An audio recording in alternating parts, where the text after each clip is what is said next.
Welcome back to our SEL video series.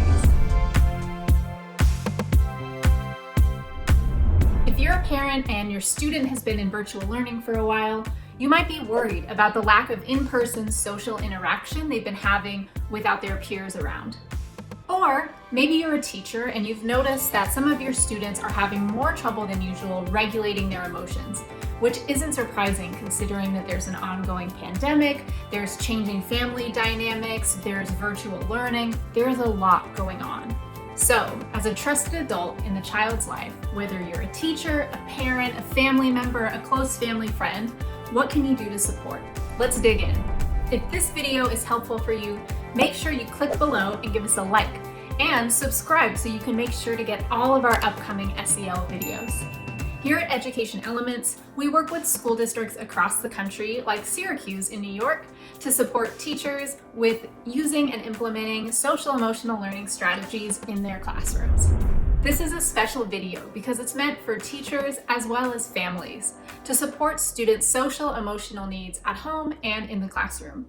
I'll be sharing strategies that you can use to build students' social-emotional skills in the areas of self-awareness and social awareness. This video is part 3 in our SEL series. If you missed the other 2 parts, I'll post the links down below. You can click and watch them as well.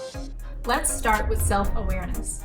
Castle defines self-awareness as the abilities to understand one's own emotions, thoughts, and values, and how they influence behavior across contexts. Self-awareness is really about kids understanding what's going on in their minds and in their bodies. It's the basis for self-management, like organization and time management, as well as self-regulation, which is coping with those difficult emotions as they arise.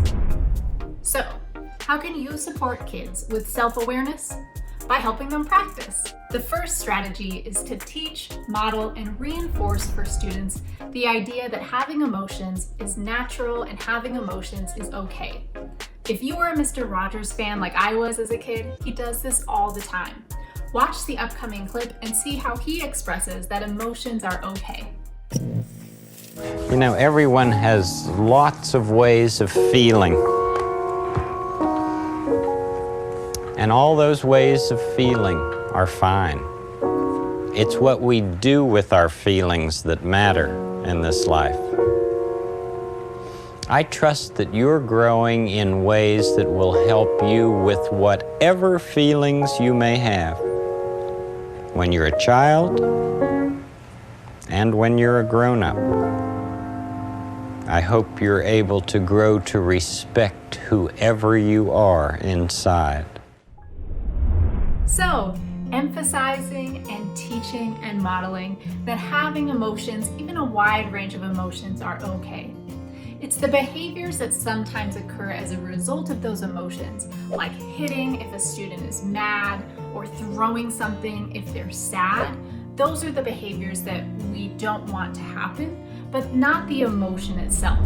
Besides emotions, another component of self-awareness is helping students recognize what's going on in their minds and what's going on in their bodies. There's a strategy for this that I love from the book The Whole Brain Child called SIFT. SIFT stands for sensations, images, feelings, and thoughts. With SIFT, you ask questions to help students learn to recognize what's going on in their mind and what's going on in their bodies. I like this strategy because you can work it into normal, everyday conversation. It's something that you can model as adults, no matter what your role is, and it's really easy to do at the classroom level or even at the family dinner table or on a FaceTime conversation. I'll give you one example for each of the 4 SIFT areas. After I give you examples, you could pause the video and try and come up with your own that fit with your life or with your classroom. First area, sensations. My body feels hungry this afternoon. I'm ready for a snack. What sensations are you feeling in your body? Let me go get a snack. Today, we're gonna go to the park. What do you picture when you think of the park? Let's call Grandma later. When I think about Grandma, I feel happy inside. How do you feel when you think about Grandma? Ooh, the cat's tail is swishing back and forth. What do you think that means? You can incorporate one or more of the SIFT strategies into your daily conversations that you have with your kids, whether that be at home or in the classroom. When you do this consistently, it will help build self-awareness. It's also a chance for you to model what's going on in your mind and in your body. The next area that we'll talk about today is social awareness. Social awareness are the abilities to understand the perspectives and empathize with others, including those from diverse backgrounds, cultures, and contexts. Social awareness is really about building the empathy muscle in students. Just like you would work out your bicep, empathy is like a muscle that gets stronger and stronger the more that kids get a chance to practice it. Empathy. Oh, it's sad. I don't have any muscles. One way you can help your students build social awareness is to help them practice empathizing. A really easy way to do this is to ask them to put themselves in someone else's shoes with the question, how do you think they're feeling? This is a great question because you can use it with basically anyone. TV characters, movie characters, book characters, real people that you see in real life at the store. For example, if you're at home and you're watching a TV program together and you see a character showing emotion but not saying that emotion directly, you can pause it and ask your kid, how do you think they're feeling? Why? Listen to their response, and you can also share your response, how you as an adult with years of practice identifying emotions think the character might be feeling. This is really good practice for kids to hear how adults recognize emotion in others and how they can express it. Another way to build social awareness is through gratitude. Studies have shown that practicing gratitude has a positive effect on students' mental health and well-being. Now, this is something that you actually don't want to do too often with kids. Once a week or even a couple times a week is good, but you don't want to make it something that kids do and they just do it to get it out of the way. You really want them to pause and reflect on what they're grateful for. It's a great practice that you can incorporate into a meal or into some time, maybe if you're in the car with your students. If you're a teacher, you could incorporate it maybe into a Friday opening lesson or a Friday reflection.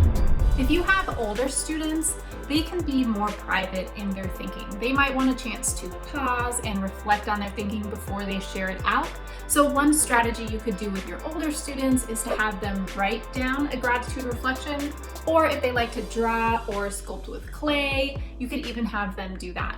Drawing and using art to express gratitude is something that isn't limited to older students. In fact, it's great for younger students to do as well. So maybe once a week, you could have some family time where you all draw something that you're grateful for and then take turns sharing it out. So today we talked about some different strategies to build students' self-awareness and their social awareness at home and in the classroom. If you're a teacher and you like the strategies shared in this video, you can send the link directly to the families that you work with so they can watch it too. Don't forget, if you liked this video, make sure to give us a like and subscribe below so that you continue to get our upcoming SEL content.